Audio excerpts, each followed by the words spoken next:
जय श्री कृष्णा, राधे राधे। आज हम सब पहले सुनेंगे अपरा एकादशी की पूजा विधि, साथ में कथा सुनेंगे। विधि विधान अनुसार व्रत के देवता के पूजन की तैयारी के लिए आवश्यक सामग्री पहले से ही खरीद कर आवश्यक इंतजाम करना चाहिए। देवता की मूर्ति, दीपक, सुपारी, घंटी, शंख, घी, चंदन, रोली, तांबुल, पुष्पा, अगरबत्ती, धूप, अक्षत, कुमकुम, कलश, नारियल, हल्दी, गुड़, चीनी, शहद, दही, कपूर, कुसा, तिल, जौ, कलावा, दूध, तामापत्र, आसन, फल, ऋतु अनुसार प्रसाद, तुलसी दल आदि की आवश्यकता प्रमुखता से पड़ती है। अब व्रत की पूजन सामग्री प्रत्येक व्रत या अनुष्ठान की फल प्राप्ति के नियमित अलग अलग देवों के लिए अलग अलग पूजन सामग्री का प्रयोग किया जाता है। इनका ध्यान पूर्वक और विधि विधान से पूजन करने पर व्रत गिरह पूजन या शक्ति प्रदायक यज्ञ अनुष्ठान अत्यंत फलदायी होते हैं।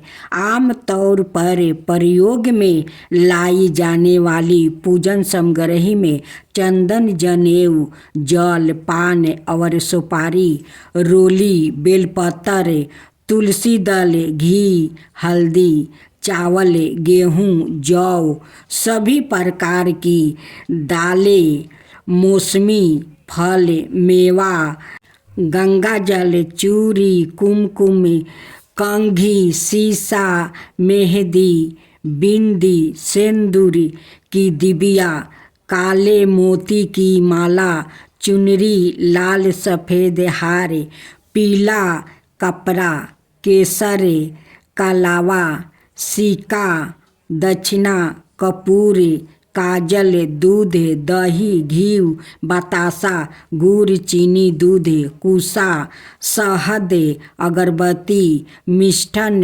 लौंग, तिल, गौमूत्र, आम और केले के पत्ते, ईख, लवण, सफ़ेद सरसों, मोर पंख, शपथ धातुओं, कलश, दिया, नारियल, शंख आदि प्रमुख है। पुष्पा के बिना पूजन सामग्री अधूरी ही समझी जाएगी। देवताओं को पुष्पा अर्पित करना हमारी प्राचीन परंपरा रही है। पुष्पा के संबंध में कुलारन तंत्र में कहा गया है कि पुण्य को बढ़ाने, पापों को मिटाने और श्रेष्ठ फल को प्रदान करने के कारण यह पुष्पा कहा जाता है। शारदा तिलक में लिखा है कि देवता का मस्तक सदैव पुष्प से सुशोभित रहना चाहिए। विष्णु नारदी धर्मोत्तर पुराण में उल्लेखित है। महात्म्य जो मनुष्य अपरा एकादशी का व्रत करता है वो भ्रूण हत्या, ब्रह्म हत्या, व्यभिचार, विभिन्न पाप कर्म जैसे झूठ बोलना, परानिंदा, धोखा देना, झूठी गवाही देना, वेदों की निंदा करना, ज्योतिषी विद्या से लोगों को छलना, काम समान तोलना, गुरु निंदा करना, क्षत्रिय होकर भी छात्रा धर्म को छोड़कर युद्ध से भागना, पीपल के वृक्ष को काटना आदि दोषों से मुक्ति हो जाता है। उसे बुरे कर्मों से मुक्ति मिलती है, क्योंकि यह व्रत पाप रूपी वृक्ष को काटने वाली कुल्हाड़ी है। पाप रूपी अंधकार के लिए सूर्य के समान है। पाप रूपी लकड़ी के लिए आग के समान है। अतः व्रती मोक्ष को प्राप्ति करे स्वर्ग लोग को जाता है। इस प्रकार वो सर्द गति को पाता है। इसके अलावा पुत्रा धन संपादा के साथ उसकी समस्त मनोकामना भी व्रत करने से पूरी होती है। यही वजह है कि इसे बहुत पुण्य देने वाला व्रत माना गया है। जिस प्रकार मकर संक्रांति पर माघ मास में प्रयाग में कार्तिक की पूर्णिमा पर तीनों पुष्कर स्नान करने से, काशी में शिवरात्रि के उपवास से, कुंभ में श्री केदारनाथ के दर्शन से, जग में सौरन दान से और गया में पितरों के पिंड दान देने से जो पुण्य फल प्राप्ति होता है वो सब अपरा एकादशी व्रत करने से मिलता है। इसलिए इसे अपरा फल देने वाली एकादशी कहा जाता है। पूजन विधि विधान जेठ मास के कृष्णा पक्ष की एकादशी को अपरा एकादशी का व्रत रखा जाता है। इस दिन प्रातः काल दैनिक कार्यों से निवृत्त होकर स्वच्छ जल से स्नान करें और उपवास रख कर भगवान विष्णु की प्रतिमा को शुद्ध जल से स्नान कराकर स्वच्छ वस्तु अर्पण करें। फिर चंदन का तिलक लगाए, प्रतिमा के पास धूप दीप जलाकर तुलसी दल पुष्पादि चढ़ा कर विधि विधान से पूजन आरती करके आराधना करे। उपवास में फलहार ले, ब्राह्मणों को भोजन कराकर यथाशक्ति दान दक्षिणा दे और आशीर्वाद प्राप्ति करे।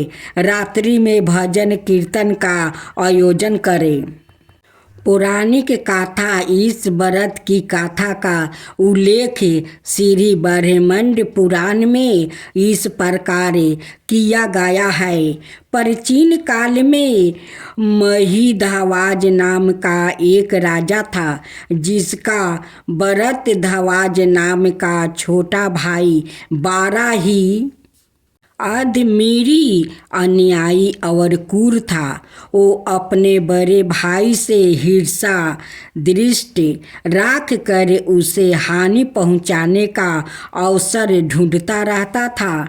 एक दिन बड़े भाई महिधवाज को अकेला पाकर उसने उनकी हत्या करके उसे एक पीपल के वृक्ष के नीचे गाड़ दिया।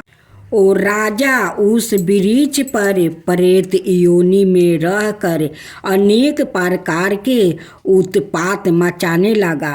एक दिन उस वृक्ष के पास से धयम ऋषि गुजरे तो उन्होंने अपने तपोबल से प्रेत के कारनामे और उसकी कथा जानी।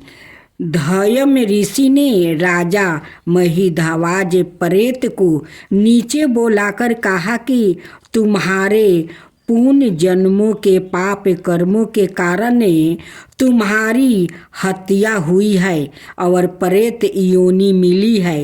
यदि तुम इससे मुक्ति चाहते हो तो जेठ मास के कृष्णा पक्ष की अपरा एकादशी का व्रत रखो। महिधवाज प्रेत ने वैसा ही किया।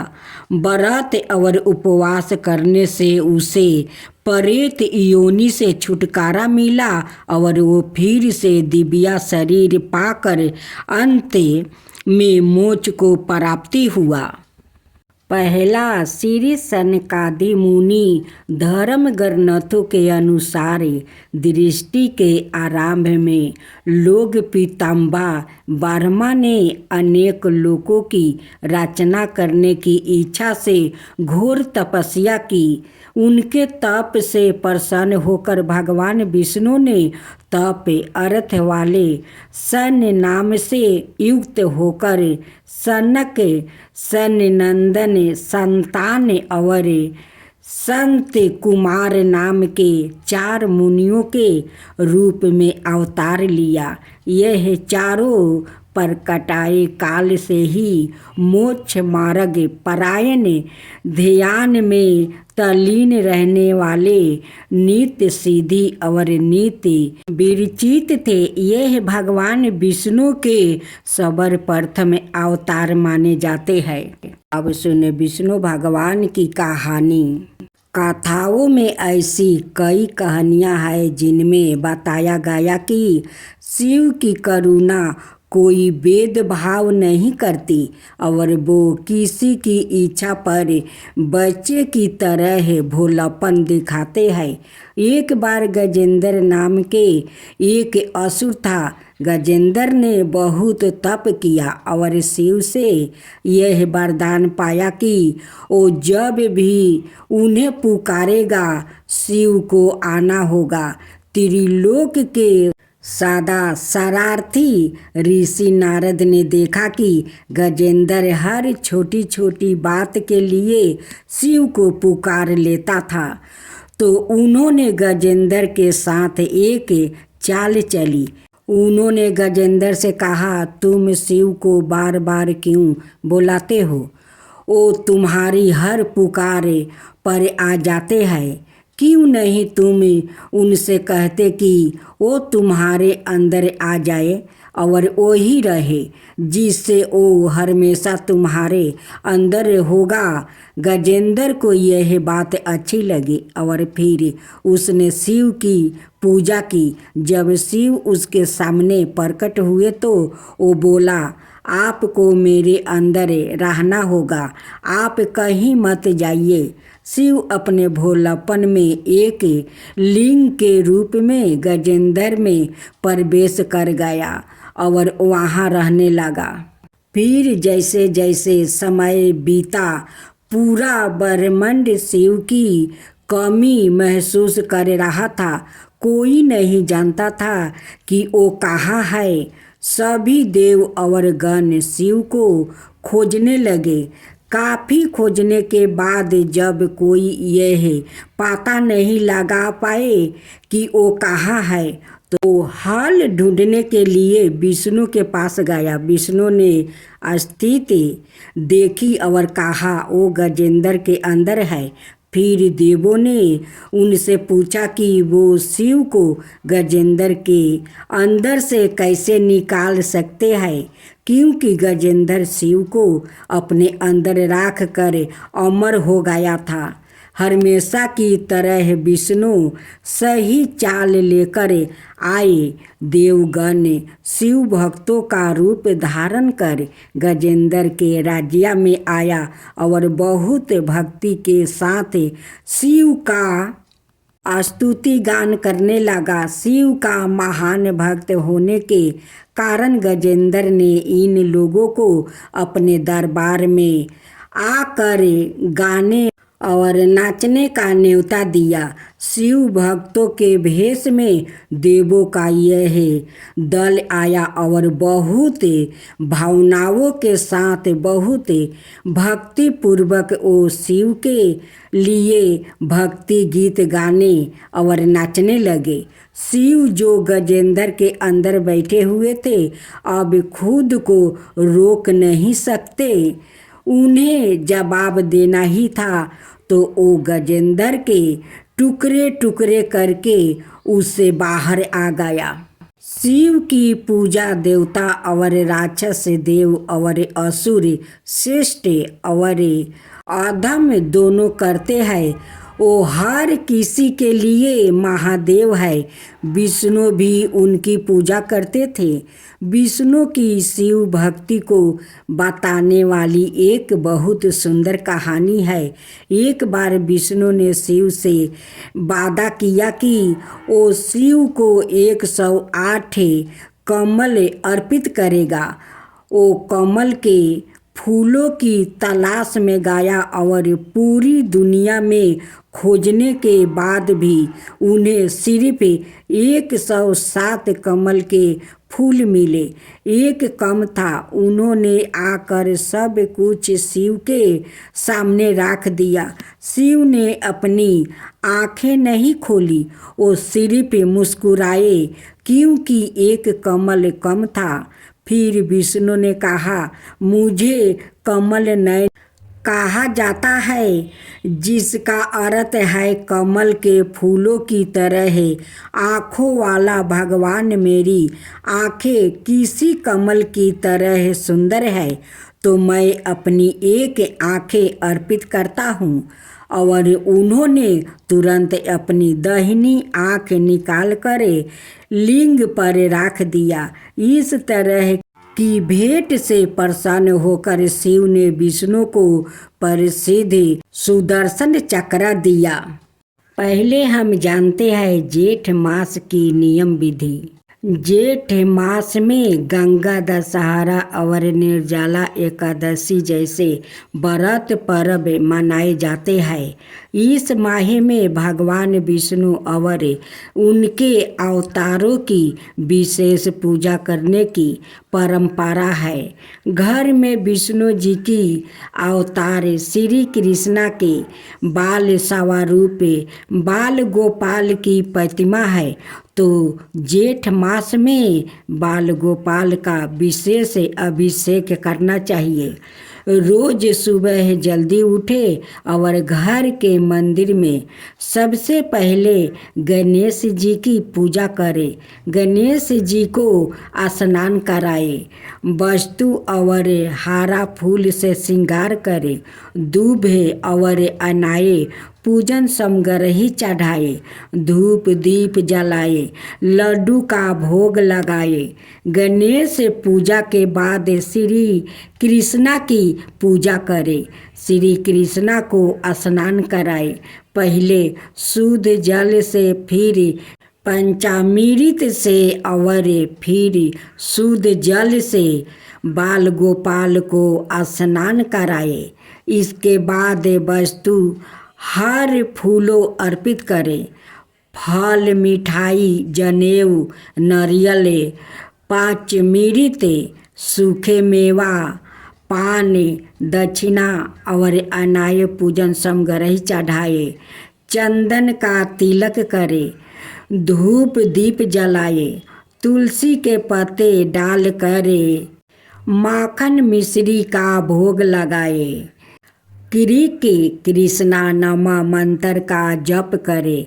आप चाहे तो ओम नमो भगवते वासुदेवा, ओम नमो भगवते नंद पुत्राया या ओम कृष्णाय गोविंदा नमो नमो मंत्र का जप भी कर सकते हैं। कपूर जलाए, आरती करे, आरती के बाद परिक्रमा करे। पूजा में हुई अनजाने भूल के लिए क्षमा याचना करे। इसके बाद अनाए भक्तों को प्रसाद बांट दे और खुद भी प्रसाद ग्रहण करे। ज्येष्ठ शुक्ला पक्ष में कर सकते हैं या शुभ काम भी कर सकते हैं। इस महीने शिवलिंग पर ठंडा जल चढ़ाना चाहिए। पूजा के साथ ही घर के मंदिर में कुछ देर ध्यान करना चाहिए। किसी मंदिर में या किसी अनाए पबीलक प्रेस पर पियाऊ लगवा सकते हैं। किसी पियाऊ में मटके का या धान का दान कर सकते हैं। धान, अनाज, जूते, चप्पल, कपड़े और छाता का दान करना चाहिए। किसी गौशाला में गायों की देखभाल के लिए धन का दान करे, गायों को हरी घास खिलाए, पशु पंछियों के लिए खाने और पानी की व्यवस्था करे, घर के आसपास पेड़ पौधों को भी पानी जरूर डाले। ये सारे कार्य करने से विष्णु भगवान का असीम कृपा होता है। ये सारे कार्य अवश्य करना चाहिए। माँ लक्ष्मी और साहूकार का बेटी की कथा। एक गांव में एक साहूकार रहता था। साहूकार के एक बेटी थी। वो हर रोज पीपल सींचने जाती थी। पीपल के वृक्ष में से लक्ष्मी जी प्रकट होती थी और चली जाती। एक दिन लक्ष्मी जी ने साहूकार की बेटी से कहा, तू मेरी सहेली बन जा। तब लड़की ने कहा कि मैं अपने पिता से पूछ कर बताऊंगी। साहूकार की बेटी ने घर जाकर अपने पिता से सारी बात कह दी। तब उसके पिताजी बोले, वो तो लक्ष्मी जी है, अपने को और क्या चाहिए, तू लक्ष्मी जी की सहेली बन जा। दूसरे दिन वो लड़की फिर गई। तब लक्ष्मी जी पीपल के पेड़ से निकल कर आई और कहा, सहेली बन जा। तो लड़की ने कहा, बन जाऊंगी, और दोनों सहेली बन गई। लक्ष्मी जी ने उसे खाने का न्योता दिया। घर आकर लड़की ने माँ बाप को कहा कि मेरी सहेली ने मुझे खाने का न्योता दिया है। तब बाप ने कहा कि सहेली के जिमाने जाइयो, पर घर को संभाल कर जाना। तब वो लक्ष्मी जी के यहाँ जिमाने गई तो लक्ष्मी जी ने उसे साल दुसाला ओढ़ने के लिए दिया, रुपये दिए, सोने की चौकी, सोने की थाली में 36 प्रकार का भोजन परोस कर दिया। भोजन कर जब वो जाने लगी तो लक्ष्मी जी ने पाला पकड़ लिया और कहा कि मैं भी तेरे घर भोजन करने जाऊंगी। तो उसने कहा, आ जाइए। वो घर जाकर चुपचाप बैठ गई। तब बाप ने पूछा कि बेटी, सहेली के यहाँ भोजन कर आ गई और तू उदास क्यों बैठी है? तो उसने कहा, पिताजी, मेरे को लक्ष्मी जी ने इतना दिया, अनेक प्रकार के भोजन कराया, परंतु मैं कैसे भोजन कराऊंगी? अपने घर में तो कुछ भी नहीं है। तब उसके पिता ने कहा कि गोबर मिट्टी से चौका लगाकर घर की सफाई कर लो, 4 मुख वाला दिया जलाकर लक्ष्मी जी का नाम लेकर रसोई में बैठ जाना। लड़की सफाई करके लड्डू लेकर बैठ गई। उसी समय एक रानी नहा रही थी। उसका 9 लाखा हार चील उड़ कर ले आई और उसके घर वो 9 लाखा हार डाल गई और उसका लड्डू ले गई। बाद में वो हार को तोड़ कर बाजार में गई और सामान लाने लगी। तो सोनार ने पूछा कि क्या चाहिए? तब उसने कहा कि सोने की चौकी, सोने का थाल, साल दुसाला दे दो, मोहर दे दो और समगरी दे दो। 36 प्रकार का भोजन हो जाए, इतना सामान दे। सारी चीजें लेकर बहुत तैयारी करी और रसोई बनाई। तब गणेश जी से कहा कि लक्ष्मी जी को बुलाओ। आगे आगे गणेश जी और पीछे पीछे लक्ष्मी जी आई।